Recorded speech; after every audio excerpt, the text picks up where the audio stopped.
Magandang hapon, mga Ginong Mandirigma. Ito naman sa ating vlog sa ngayong hapon. I-share ko lang yung story ako paano ako nakapagsimula sa Filipino martial art. Originally, hindi ako mahilig sa arnis. Ang ginagawa ko talaga is karate. Yun yung original ko martial art. Ngayon, yung kapatid ko, in-encourage ako mag-arnis. So yun yung aking pero ang tanong ko sa kanya noon, unang inimbitahan niya ako, high school, elementary pa lang noon eh. Ano gagawin ko sa arnis? Hindi ko naman dala-dala yung pamalo araw-araw. Yun yung common questions at yun din yung tinanong ko. Sabi ko, hindi, pagkakalan mo lang, makukuha mo rin. Magagamit mo rin yung galaw ng yantok sa kamay.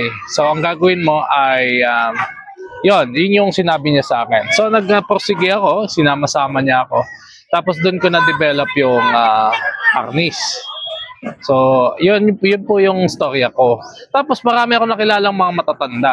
Nung unang nag-aaral ako sa kanila, wala yung master nila eh. Hindi masyadong magaling yung nagtuturo. Kulang fundamentals, may konting yabang. Ngayon, ang ginagawa namin is more on nag-aaral ako sa matatanda, tapos na-develop ko yung kanilang pagtuturo.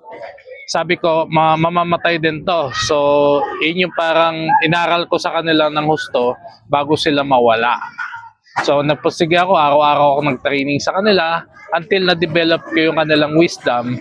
Yun ang sinishare ko po sa inyo. So,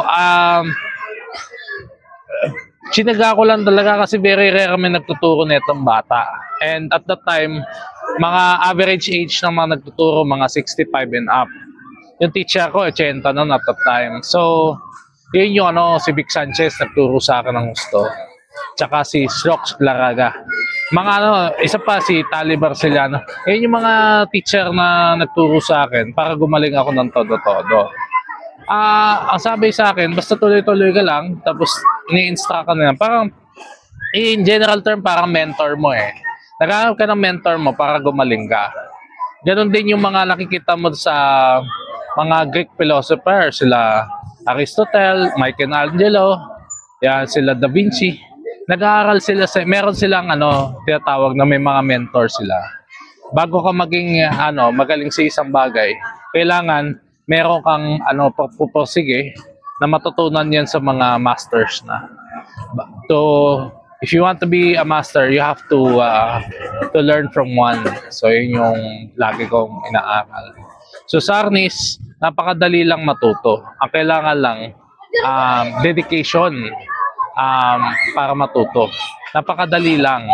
Ngayon, with my guidance, kaya ko kayo turuan at nagde-develop rin ako ng iba-ibang instructors para mag-aral ng arnis.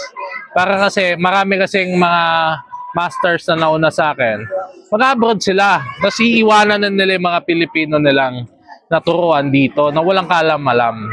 Nangyayari, nade-dissolve yung grupo.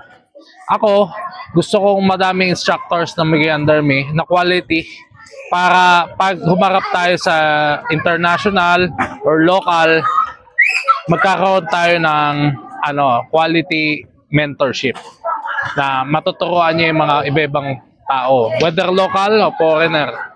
So yun, ako po si Maestro Jaime Paterno de Laza. Welcome po kayo dito sa mga Ginong Mandirigma. Hope to see you soon. Matuto kayo sa mga instructors namin or sa akin mismo. Dito kami sa bandang Luzon, Metro Manila. Pwede kayong bumisita. Salamat. Hanggang sa muli.